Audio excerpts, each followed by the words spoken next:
Hello everyone, welcome to another episode of Technology Made Simple and Relevant. I'm Ken Wygand, Director of Technology at Custom Computer Specialists. Today we're going to be unboxing the new Meraki Cloud Managed Sensors, or the MT series sensors.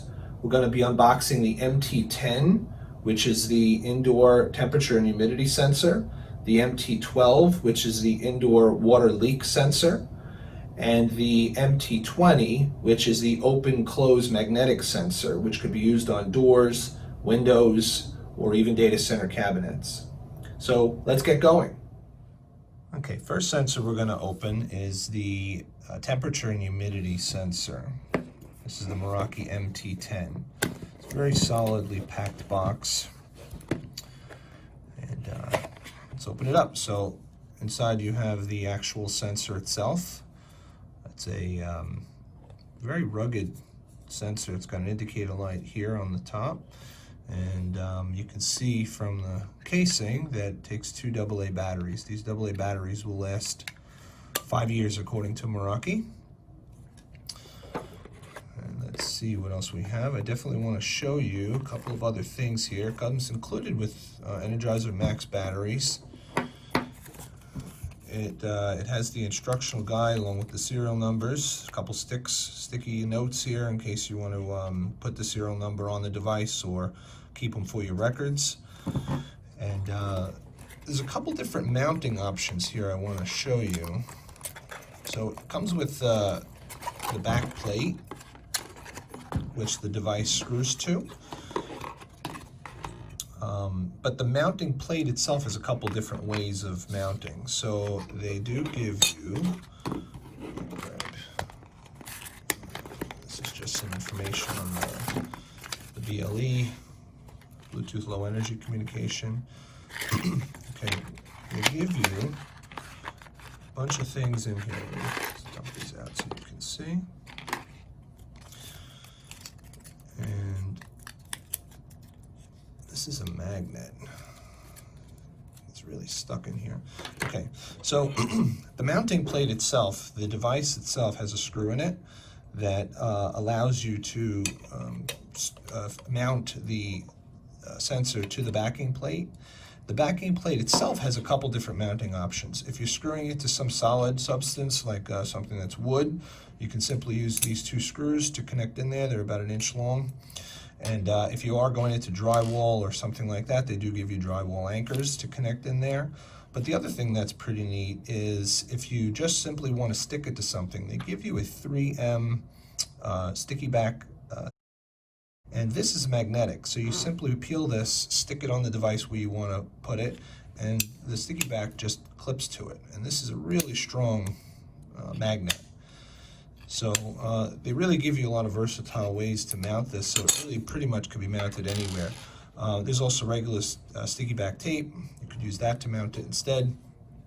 And that's it. I mean, the device goes on pretty simply. Looks like setup is very easy. We're going to show you another video of setting this up and configuring it. But yeah, pretty straightforward in terms of how you set this up and mount it. The instruction guide, very straightforward, very simple to see and understand. And also gives you the, we talked about that indicator light, I showed you the indicator light over here.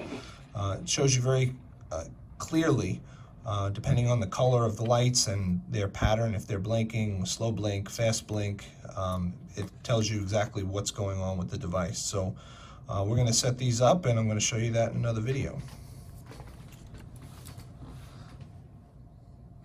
Next up we have the MT12, which is the water leak detection sensor. So very well packaged, just like the other MT10, very solid setup here. The actual sensor itself looks very similar, has an indicator light. This one obviously has the water lead sensor cable hanging off the device.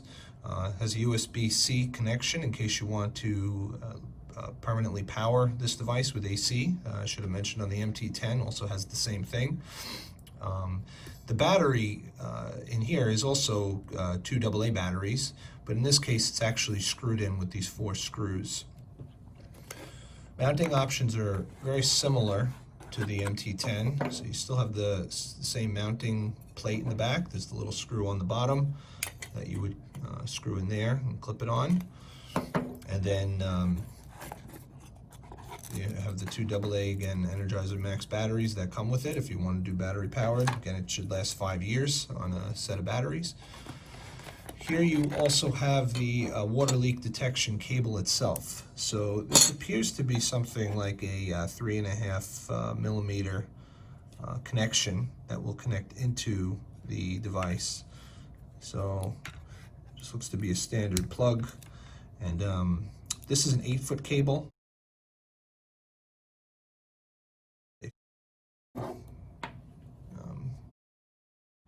Also, the leak detection here appears to be sort of like a rubber, rubber type material.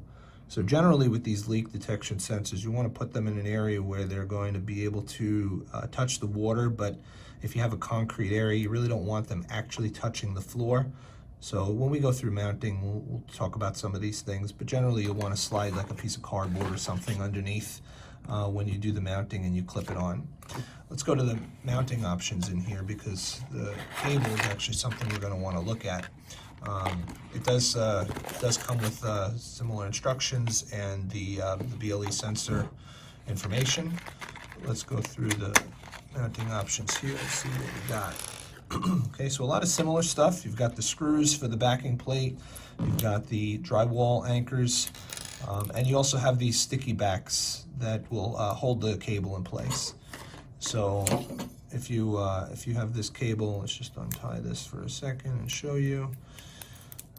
If you've got this cable running along a wall down to the floor, they give you looks like 7 sticky backs.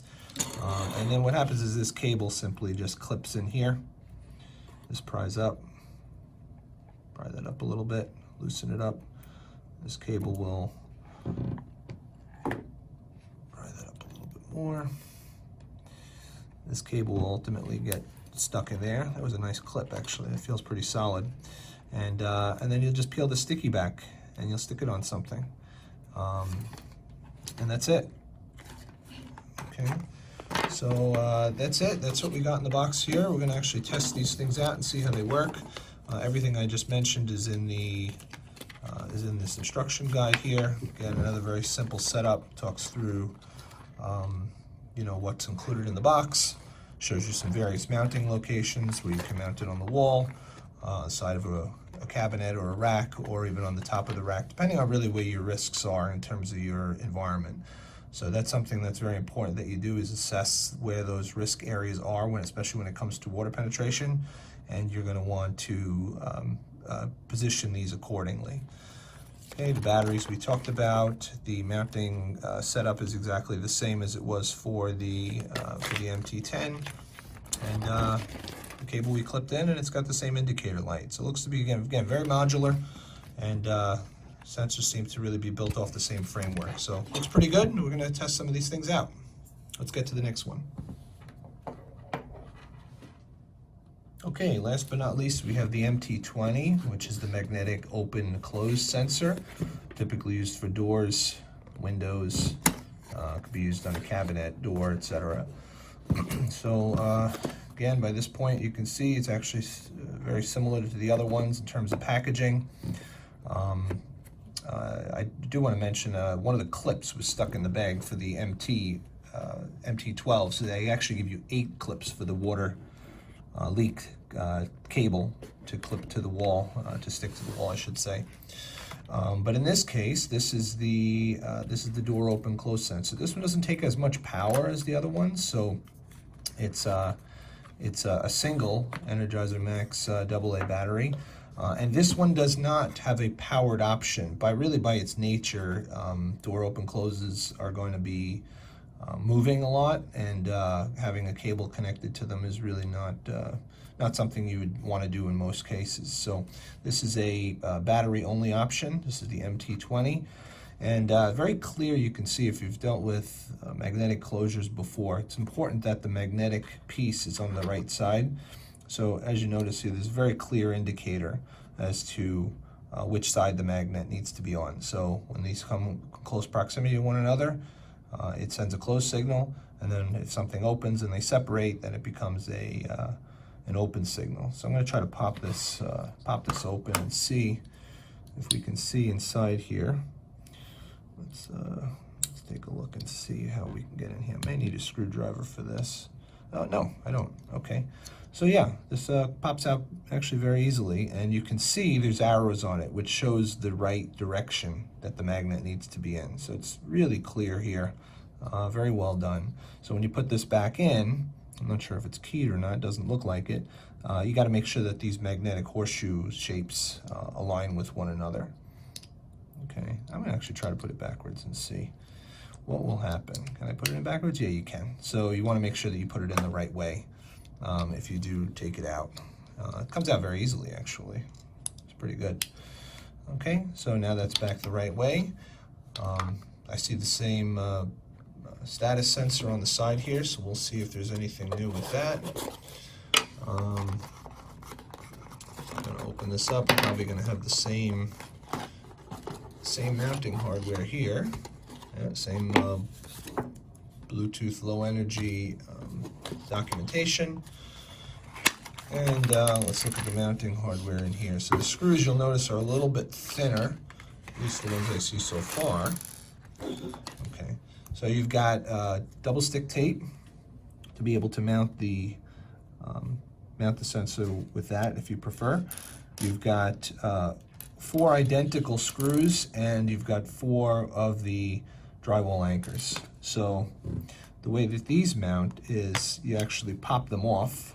So the way we popped them off before, I'll show you again. You pop them off, and then the screws themselves get mounted right into the holes here, and then this ultimately clips on again at the end. So after you have the magnetic closure facing the right way, you just simply pop this on. Typically, this will go on the door side, or the side that moves the magnet. The smaller piece goes on the window side or the door side. And then this piece is the actual transmitter. This will typically go on the door jamb, or the molding, or the actual part of the window that doesn't move. So in order to mount this, you can see the 2 mounting holes in here. You do have to open this up. So the way that this opens here is they give you this little Torx screwdriver, and these 2 screws need to be taken out so that this door can flip open. So let's take these out.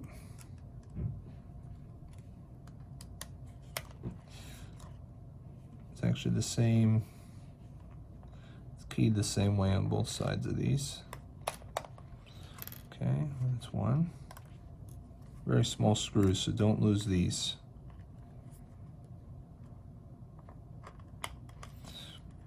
These Torx screws come out, and then that simply pops open. Okay, you'll see these little clips in here to hold it on. You pop the battery in, you put the screws in here. Again, if you want to use the drywall anchors if you need them. And then this simply pops back on again. It's really important that those get aligned first. Those got to clip in first, and then you close this side. And we'll put these screws back in.